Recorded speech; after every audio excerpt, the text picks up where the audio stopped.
This episode contains themes of grief, memory loss, and a lot of whispering. Viewer discretion is advised. Hello, friends. This is the host. And this is Scary Godmother, Episode 4, The Whispering Woods. Jude was 11 when he first heard the whispers. They came from the woods behind his grandmother's house. Soft, melodic, like lullabies sung underwater. They drew him toward the trees, beckoned him closer. But he wasn't supposed to go near the trees.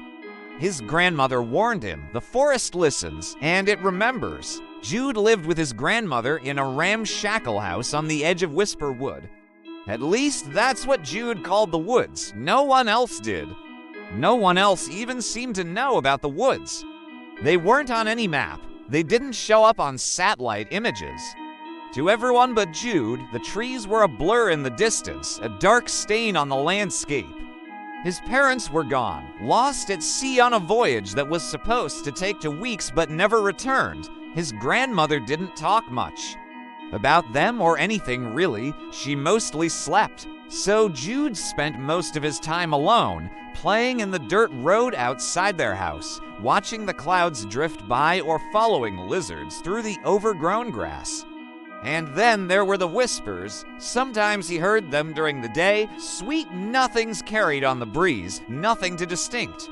Just an occasional word or a phrase. At night, though, when the wind died down and the crickets chirped, the whispers grew bolder. They came in waves, crashing over him from the dark trees, washing over him until he could barely stand. Then they receded, leaving him breathless. One night, under a blood moon, the whispers overwhelmed him. He couldn't think. He couldn't move. He wanted to scream, but no sound came out. The whispers drowned everything but themselves. They called his name. They coaxed him closer to the trees. And finally, Jude did what they wanted. He ran. He didn't know how long he ran or where, just that he had to keep going, keep moving forward into the darkness. As he burst through the last line of trees, the forest seemed to open up, revealing a clearing bathed in moonlight. In the center stood a woman, tall and thin. She wore a gown of moss and bone. Her hair hung like vines, thick and thorny. Her eyes glowed like fireflies. "You heard me," she said, her voice like rustling leaves. I didn't mean to," Jude stammered, backing away. "But you came," she continued, rising from her moss throne. "And that means you're ready. Ready for what?" Jude asked, his voice trembling. She stepped toward him, each movement fluid and graceful, like water flowing downhill. "To forget," she said, holding out a hand. "To forget your parents, the life before, the pain that clings to you like burrs." In her palm lay a crown made of thorns and feathers. As Jude stared at it, his chest ached, not with sadness exactly, but something sharp and new that tore through him like thorns through flesh. "Put this on," the woman said softly, "and the pain will fade. No more grief, no more loneliness, just the forest. Just peace." Jude hesitated, taking a step back. "Who are you?" She smiled, a slow, sad thing that made her look even older. "I'm your scary godmother," she said, "and I'm here to help you." She took a step closer, her eyes boring into his. "I've been waiting for you," she said. Waiting for so long. Jude knew he should run, that he should scream for his grandmother, call the police, find someone, anyone to help. But he couldn't. He wanted to ask more questions, needed to know why she was here, why she wanted to help. But all that came out was a whisper. Why?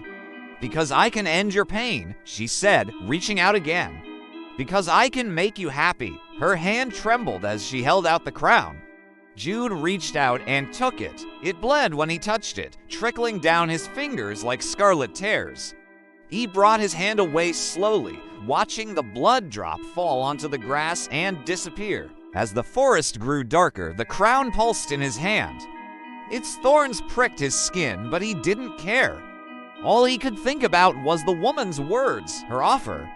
Maybe she really could take away the pain. Maybe she really could make things better. With shaking hands, he brought the crown to his head and placed it there. A jolt shot through him like lightning, tearing loose the memories wrapped around his heart. Images flashed before his eyes, fragmented and distorted. Laughter echoed in his ears, distant and muffled. Names drifted through his mind, soft and meaningless. He tried to hold on, to grasp at the edges of his past, but they slipped through his fingers like sand. Then the memories turned to ash and drifted away, leaving him empty and cold. Jude swayed, his knees weak. The woman hurried to his side, cradling his head in her arms. "Don't be scared," she whispered. "It's all right." "I'm here now." As she pressed him close, the thorns dug into his skull, drawing blood. But instead of pain, Jude felt calm. Finally, the ache in his chest eased and he could breathe again. There, the woman murmured, stroking his hair. "It's done now." "You're safe, safe." The word echoed in Jude's mind, resonating with a truth he couldn't understand. As his eyelids drooped and the trees blurred around him, he realized he didn't remember anything anymore. Not his parents, not his home, not even his own name. He looked up at the woman with vacant eyes. "Who am I?" A tear traced a path through the moss on her cheeks. "You're my child," she said, wrapping him in the tightest hug ever. "And I've waited so long for you." When Jude woke up, he was lying on a bed of leaves. The sky above him was filled with stars. As he pushed himself up, he saw a small figure sitting cross-legged nearby. "Are you awake?" she asked, turning to him. Jude blinked. He knew her, but he couldn't quite place her. She had fiery red hair and bright green eyes. She wore a dress woven from leaves and twigs. "Do I know you? We've met before," she said. "You've forgotten, but I remember." She reached out and took his hand. "I'm Lily. We play together." "We're friends." He looked down at their clasped hands, then back at her smiling face. Something about her, the way she looked at him, the way she held his hand, made him feel safe, like everything was going to be all right. They spent the afternoon playing tag among the trees, racing through the undergrowth, shrieking with laughter. When the sun dipped below the horizon, they sat together on a moss-covered rock and watched the fireflies wink on. "It's fun being in the woods," Lily said quietly. "No one can hurt us here. She keeps us safe." She looked up at Jude with trusting eyes. "Don't you want to stay here forever?" Jude knew he should be scared, that he should run from this strange girl and this enchanted wood. But the memories that should have been his anchors, his parents, his life before, were gone. All he had was Lily and the woods and the woman who cared for them. "Where else would I go?" he whispered back. Lily smiled, her eyes shining with joy. "Then stay with me," she said. "Stay with me forever." She took his hand and squeezed it. "She take care of you," she promised.